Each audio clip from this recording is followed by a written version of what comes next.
ভালোবাসি তোমায় ধারাবাহিক নাটকের সাম্প্রতিক ঘটনাপ্রবাহ এক নাটকীয় মোড় নিয়েছে, যেখানে আবেগ, ষড়যন্ত্র এবং ভাগ্যের নির্মম পরিহাস মিলেমিশে একাকার হয়ে গেছে।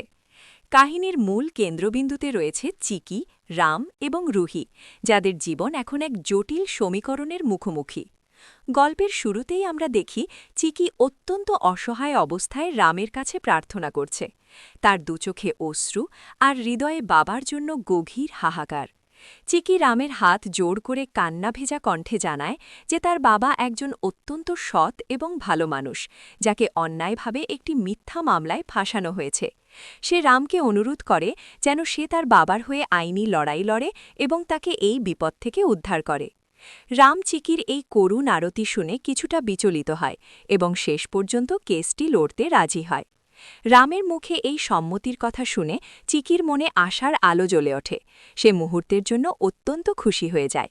কিন্তু সেই খুশি বেশিক্ষণ স্থায়ী হয় না, কারণ রাম তখনই একটি কঠিন শর্ত জুড়ে দেয়। সে জানায় এই কেসটি লড়ার জন্য তাকে পারিশ্রমিক হিসাবে ৫০,০০০ টাকা দিতে হবে। এই বিশাল অঙ্কের টাকার কথা শুনে চিকি একেবারে বজ্রাহত হয়ে পড়ে। সে মনে মনে ভাবতে থাকে এত টাকা সে কোথায় পাবে, কারণ তার বর্তমান আর্থিক অবস্থা অত্যন্ত শোচনীয়। অন্যদিকে রামও মনে মনে কিছুটা ইতস্তত বোধ করে যে হয়তো সে টাকার পরিমাণটা বেশি বলে ফেলেছে, কিন্তু পরিস্থিতির চাপে সে তার সিদ্ধান্তে অটল থাকে। চিকি অবশ্য দমে যাওয়ার পাত্রী নয়। সে রামকে কথা দেয় যে সে যেভাবেই হোক তার ফি মিটিয়ে দেবে, তবে শর্ত একটাই, কেসটি জিতিয়ে তার বাবাকে নির্দোষ প্রমাণ করতে হবে। এদিকে কাহিনীর অন্য প্রান্তে রুহিকে নিয়ে শুরু হয়েছে এক নতুন জটিলতা। রুহি আসলে চিয়ার ছদ্মবেশে রামের জীবনে প্রবেশ করেছে এবং সে নিজেকে আসল চিয়া হিসেবে প্রতিষ্ঠিত করার জন্য সব ধরনের নাটক করে যাচ্ছে। নকল চিয়া রুহি রামকে বলে যে খুব শীঘ্রই তাদের বিবাহ সম্পন্ন হবে, যা শুনে রাম তাকে সরাসরি জানিয়ে দেয় যে সে এখনই বিবাহ করবে না। রামের মতে তারা একে অপরকে এখনও ভালো করে চেনে না বা জানে না, তাই পরিচয় আরও গভীর না হওয়া পর্যন্ত সে বিবাহের কোনো সিদ্ধান্ত নেবে না। রামের এই স্পষ্ট জবাবে রুহি ভীষণ অবাক হয়ে যায় এবং তার মনে ভয়ের সৃষ্টি হয় যে রাম কি তবে তার আসল পরিচয় জেনে ফেলেছে। রামের এই রহস্যময় আচরণ এবং রুহির প্রতি তার অনীহা গল্পের উত্তেজনাকে বহুগুণ বাড়িয়ে দেয়। রাম যখন সেখান থেকে চলে যায় তখন দেখা যায় সে বাইরের বৃষ্টির মধ্যে চিকির মুখোমুখি হয়। পথে চলার সময় একটি মেয়ে চিকিকে ধাক্কা দিলে সে টাল সামলাতে না পেরে সরাসরি রামের ওপর গিয়ে পড়ে। রাম বিরক্ত হয়ে চিকিকে প্রশ্ন করে যে তার সমস্যা কী এবং সে কেন বারবার তার গাড়ির সামনে বা তার গায়ে এসে পড়ে। চিকি লজ্জিত হয়ে ক্ষমা চায় এবং সেখান থেকে চলে যেতে চায়, কিন্তু রাম তাকে থামিয়ে দেয়। রাম লক্ষ্য করে যে আজ চিকি অন্য দিনের মতো ঝগড়া করার মেজাজে নেই। চিকি তখন রামকে জানায় যে সে দেখেছে রাম কিভাবে একজন অসহায় মানুষকে সাহায্য করেছে। রাম অবশ্য এটাকে কেবল তার পেশাগত দায়িত্ব হিসেবেই ব্যাখ্যা করে এবং জানায় যে সে কেবল তাদের হয়েই কেস লড়ে যারা সৎ। চিকি তখন সুযোগ বুঝে আবারও তার বাবার সততার কথা রামকে স্মরণ করিয়ে দেয় এবং বলে যে মিথ্যা সাক্ষীর কারণে আজ একজন নিরপরাধ মানুষ কষ্ট পাচ্ছে।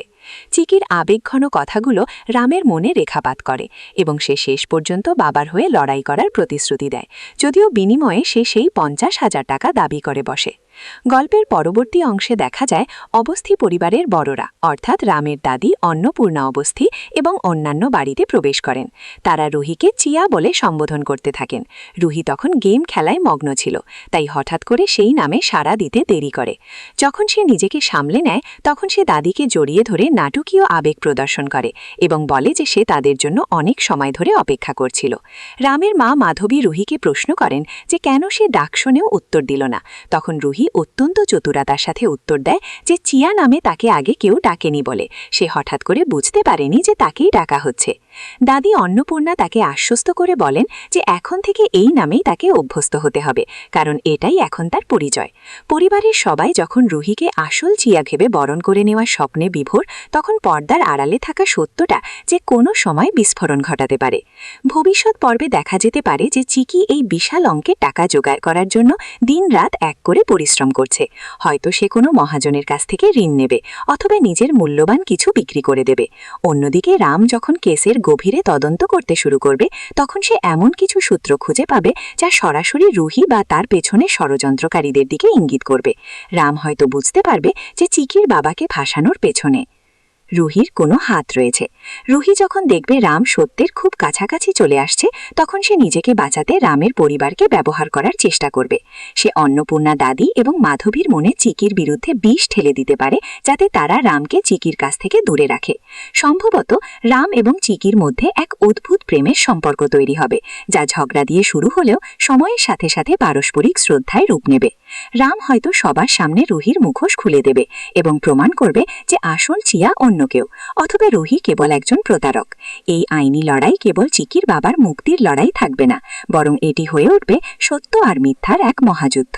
টাকার সংস্থান করতে গিয়ে চিকি হয়তো কোনো বড় বিপদে পড়বে এবং সেই সংকটময় মুহূর্তে রাম এসে তাকে উদ্ধার করবে, যা তাদের সম্পর্ককে এক নতুন উচ্চতায় নিয়ে যাবে।